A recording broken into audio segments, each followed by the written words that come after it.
안녕하세요. 오늘의 사연입니다. 구독과 좋아요 한 번씩 부탁드릴게요.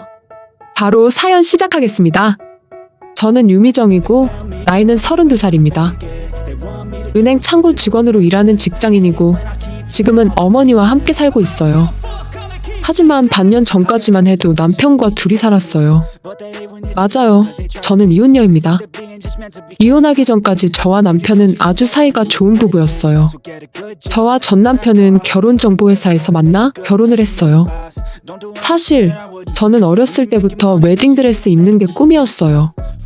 유치원 때였는지 어린이집 때였는지는 기억 안 나지만 친척 언니의 결혼식에 참석했을 때 너무 예쁜 신부를 보고 나도 커서 신부가 돼야지라는 꿈을 꾸었어요.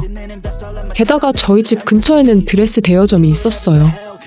파티 드레스나 웨딩 드레스를 빌려주는 가게였는데 항상 쇼윈도에 있는 마네킹이 입은 신상 드레스를 구경하는 게 즐거웠어요. 가끔 가게 주인이 쇼윈도를 바라보고 있는 저에게 카탈로그를 건네주기도 했어요. 저는 그 카탈로그에서 마음에 드는 드레스를 우려내어 앨범에 붙여놓고 보는 것이 취미였어요. 그런 저를 보고 어머니는 언젠가 미정이도 예쁜 드레스를 입을 거야. 라고 말씀해 주셨어요. 저는 그때마다 나도 결혼식장에서 웨딩드레스 입을 거야 라며 천진난만하게 웃었어요. 하지만 그 꿈에 찬물을 끼얹는 사람이 있었어요. 바로 제 쌍둥이 여동생 유은정이에요. 저와 여동생은 이란성 쌍둥이라 거의 닮지 않았어요. 저는 어머니를 닮았고 여동생은 아버지를 닮았어요. 그 때문인지 어머니는 저를 편애하시고 아버지는 여동생을 편애하셨어요. 아버지는 은정이는 날 닮아서 귀엽구나. 라고 자주 말씀하셨어요. 실제로 여동생은 얼굴이 작고 눈이 동그래서 귀엽긴 해요. 저는 오히려 고풍스러운 얼굴형이라 요즘 유행하는 얼굴은 아니에요. 그런 저에게 동생은 늘 툭툭 건드렸어요. 제가 드레스 카탈로그를 보고 있으면 언니는 이런 옷 절대 안 어울려. 라고 말하더라고요. 그렇지 않아? 언젠가 크면 나도 어울릴 거야. 이런 건 나처럼 귀여운 여자한테 어울리는 거야. 라며 듣지 않았어요. 남자들에게 인기가 많았던 건 여동생이었어요. 제가 좋아하는 남자에게 쪽지를 받았다고 생각했는데 여동생에게 전달 좀 해달라는 적도 여러 번 있었어요. 그리고 여동생은 언니는 인기가 없으니까 결혼 못 할 거야. 라며 저를 무시했어요. 하지만 저는 공부나 운동에서 여동생에게 진 적이 없어요. 언니가 돼서 동생에게 질 수는 없었어요. 정말 그 일념 하나로 저는 공부와 운동에 매진했어요. 하지만 그마저도 여동생은 여자는 귀여움이 우선이지 공부나 운동 잘하는 건 의미 없어. 라며 저를 무시했어요. 게다가 한술 더 뜨는 건 아버지였어요. 아버지는 자신을 닮은 여동생이 귀여우셨겠죠. 여동생이 성적이 안 좋으면 넌 예쁘니까 그렇게 신경 쓰지 않아도 돼. 라고 말씀하셨어요. 하지만 어머니는 아버지와 달랐어요. 아무리 이쁘다고 해도 머리에 들은 게 없으면 나중에 곤란할 거야. 엄마는 항상 언니만 편애해. 어머니가 편애하는 면이 있는 건 맞지만 결코 여동생을 업신여기지는 않았어요. 쟤는 외모만 신경 써서 걱정이네. 라며 늘 걱정하셨죠. 공부하라고 잔소리를 하는 것도 성적이 좋지 않은 동생을 위해서였어요. 당시 제 성적은 위에서부터 세는 게 빨랐지만 동생의 성적은 아래에서 세는 게 더 빨랐거든요. 게다가 여동생은 중학생이 될 무렵에는 교칙에 어긋나는 화장을 하거나 교복 수선을 하는 등 문제를 일으켜 어머니가 학교에 불려가기도 했어요. 여동생 담임 선생님이 여동생이 말썽 피우는데 언니는 너가 좀 챙겨주지 않을래? 라는 말을 여러 번 들었어요. 저는 그런 여동생을 돌보는 게 싫어서 고등학교는 여동생과 다른 학교로 갔어요. 여동생은 성적이 안 좋아 실업계 고등학교로 갔고 저는 일반 고등학교로 갔어요.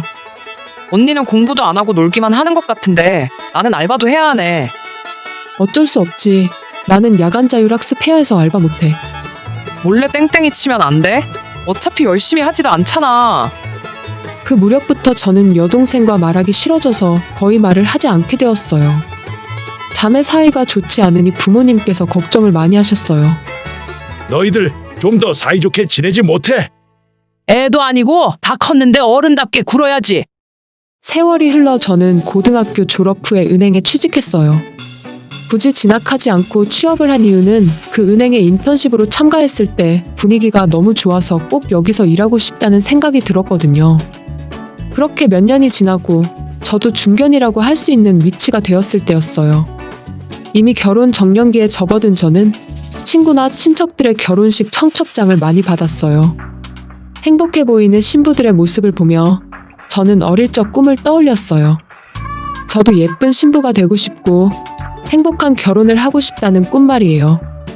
물론 지금 하는 일도 즐겁지만 어릴 적 꿈도 제게는 소중해요. 하지만 남자친구가 없어요. 일이 바빠서 남자친구를 사귈 기회가 없었어요. 결혼하고 싶은데 상대가 없네. 어떻게 해야 하나? 그렇게 생각한 제가 간 곳은 결혼정보회사였어요. 여기서 남편을 만났어요. 서로가 원하는 조건에 맞게 만남을 주선받은 거라 순조롭게 결혼까지 하게 되었어요. 주위의 축복을 받으며 저는 꿈에 그리던 신부가 되었어요. 평생 행복하게 해줄게. 결혼식 날 그의 다정한 미소를 저는 아직도 기억하고 있어요. 하지만 행복은 오래가지 못했어요. 결혼한 지 2년 정도 지났을 때 남편이 거의 집에 들어오지 않았어요. 당시 남편은 직책을 맡은 지 얼마 되지 않아서 바쁜 거라 생각했어요. 매일 접대하느라 바빠. 집에 못 들어가서 정말 싫어. 저는 그의 말을 전적으로 믿었지만 그것은 새빨간 거짓말이었어요. 어느 날 정년퇴직하는 분의 송별회를 했던 밤이었어요.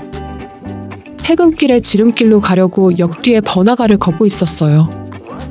그러다가 딱 달라붙는 옷을 입은 여자와 손을 잡고 다정하게 걷고 있는 남편을 발견했어요.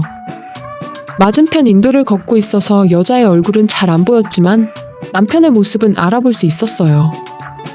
마침 그가 자주 입는 코트를 입고 있었기 때문이죠. 설마 아니겠지 라며 눈을 의심했지만 틀림없이 남편이었어요. 저는 서둘러 두 사람을 사진 찍고 바로 집으로 돌아갔어요. 어떻게 돌아갔는지 기억이 나지 않을 정도로 충격이었어요. 며칠 후 귀가한 남편에게 이거 무슨 상황이야?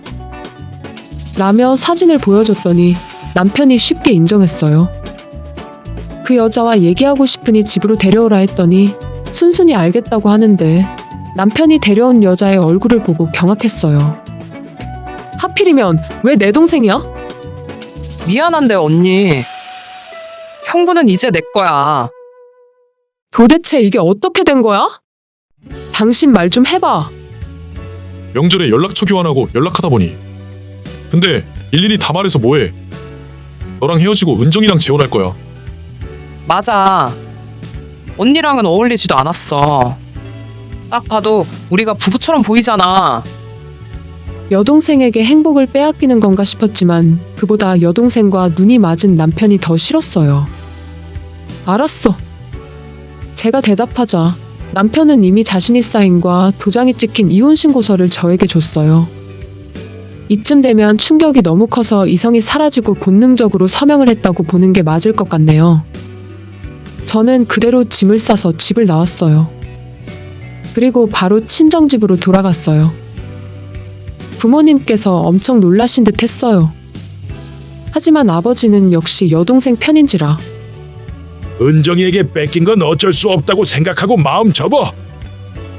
지금 이혼하고 심란한 애한테 그게 할 말이에요? 그 자리에서 부모님께서 부부싸움을 하셨어요. 그리고 며칠 동안 부모님은 서로 말을 하지 않았어요. 2주 후 이혼 처리가 됐다는 서류가 우편으로 왔고 위자료가 입금되었어요. 하지만 제 마음의 상처는 깊었고 한동안은 일할 때를 제외하고는 계속 울면서 살았어요. 게다가 부모님도 이혼해버렸어요. 제가 이혼하고 집에 돌아온 날의 부부싸움이 원인이었어요. 예전부터 가치관이 달라 자주 싸우셨는데 쌓이고 쌓인 게 이번에 폭발한 거죠. 아버지는 집을 나와 고향으로 돌아가셨어요. 얼마 후 어머니는 예전부터 취미로 하던 꽃꽂이와 요리교실에 다니고 있었는데 매일 울고 있는 저를 보고 함께 요리교실에 가자고 해주셨어요. 또래 사람들도 있으니까 대화도 나누고 하면 좋을 거야. 이참에 기분 전환도 하고 풀을 털어버리는 게 좋지 않겠어. 처음에는 그럴 기분이 아니라고 거절했는데 계속 권유하셔서 한번 가보지. 라는 생각으로 가봤어요. 그러다 보니 의외로 재밌어서 결국 어머니와 마찬가지로 저도 다니게 되었어요. 그 교실은 저보다 젊은 사람부터 나이 지긋한 분까지 두루두루 있었고 다들 친해 보였어요.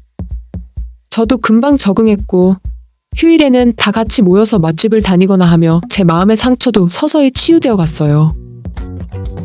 그러던 어느 날 저는 어처구니 없는 일에 휘말렸어요. 남편과 이혼한 지 반년쯤 지났을 무렵 아침에 갑자기 경찰관이 집에 찾아왔어요. 유은정 씨 계시죠? 이야기 좀 나누려고 왔습니다. 나이 지긋한 경찰관은 저를 사건 용의자를 보는 눈빛으로 쳐다봤어요. 도대체 무슨 일이에요? 라고 묻자 경찰관 뒤에서 전 남편이 얼굴을 내밀었고 옆에는 여동생도 있었어요. 이웃들이 보면 오해할 것 같으니 일단 들어오세요. 최근에 이 부부를 괴롭히고 계신다면서요? 신고가 들어왔어요. 그래서 사실관계 확인차 방문한 겁니다. 네? 저는 그런 짓 한 거 없어요. 너 우리가 부러워서 질투하고 있잖아. 진짜 비겁하기 짝이 없네. 그게 무슨 소리야? 내가 너희를 왜 괴롭혀? 정말 너무해.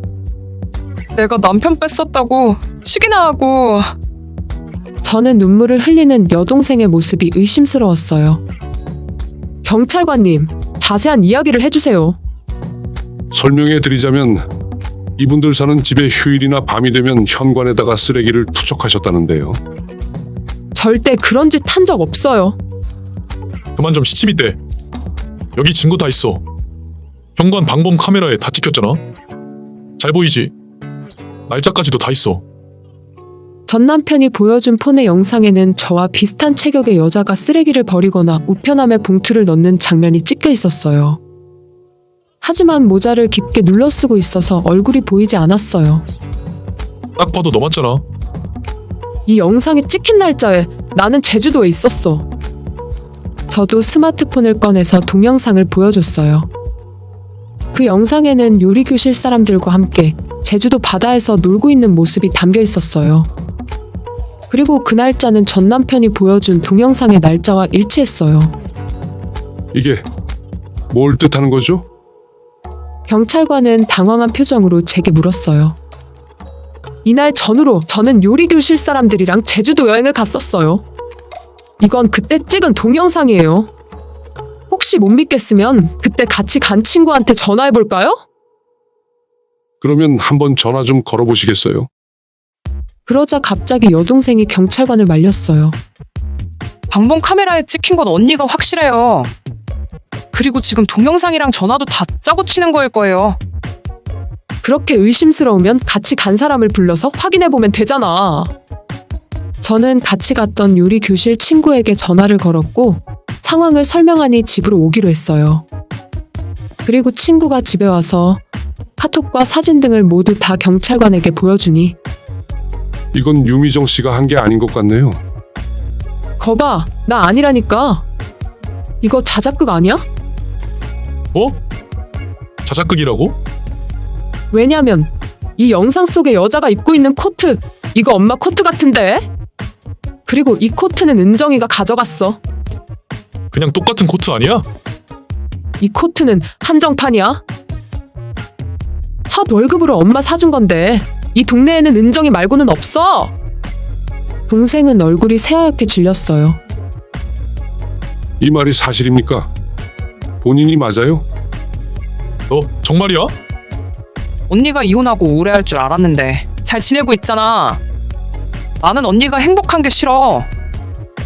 경찰관님, 저한테 누명 씌우려고 허위 신고한 거 고소되죠? 저 미친년 좀 당장 잡아가 주세요. 죄가 맞긴 합니다만 아니, 나한테 왜 그래? 언니가 먼저 결혼해서 행복하게 살았으니까 이제 내가 행복할 차례야. 그게 무슨 소리야? 너 완전히 미쳤구나? 그리고 당신은 왜 아무 말이 없어? 당신도 고소당할래? 미안해. 나는 은정이가 울면서 말하길래 진짜인 줄 알았어. 사실 확인도 하지 않고 의심해서 미안해. 미안하면 다야? 경찰 온 거 동네 사람들이 봤을 텐데 이상한 소문이라도 나면 어떻게 책임질 건데? 그건 정말 미안해. 진정하세요. 잘못 없다는 게 밝혀졌으니까 별 소문 안 날 거예요. 경찰관님, 지금 당장 이 두 사람 좀 잡아가 줄 수 없나요? 더 이상 꼴도 보기 싫어요. 두 분은 저희랑 같이 가주셔야겠어요. 가서 진술서 작성하셔야 합니다. 저도 가야 해요. 물론입니다. 함께 가셔야 합니다. 여동생은 끝내 가기 싫다고 버텼지만 결국 경찰차에 실려서 끌려갔어요. 저는 변호사를 통해 두 사람을 고소했고 얼마 뒤 합의금을 받고 고소를 취하해줬어요. 그리고 두 사람은 결국 이혼했다고 하네요. 이혼 후 여동생은 아버지도 고향으로 가버려서 의지할 곳 없이 혼자서 고시원에서 살고 있다네요. 얼마 전에 길에서 본 적이 있는데 완전히 맛이 간 모습이었어요. 뭐 전혀 동정심조차도 안 들지만요. 저는 여전히 어머니와 함께 행복하게 살고 있어요. 어머니에게 다시 잘 사는 모습을 보여드릴 수 있게 좋은 인연이 생겼으면 좋겠네요. 시청해주셔서 감사합니다. 그럼 다음 영상에서 다시 뵙겠습니다.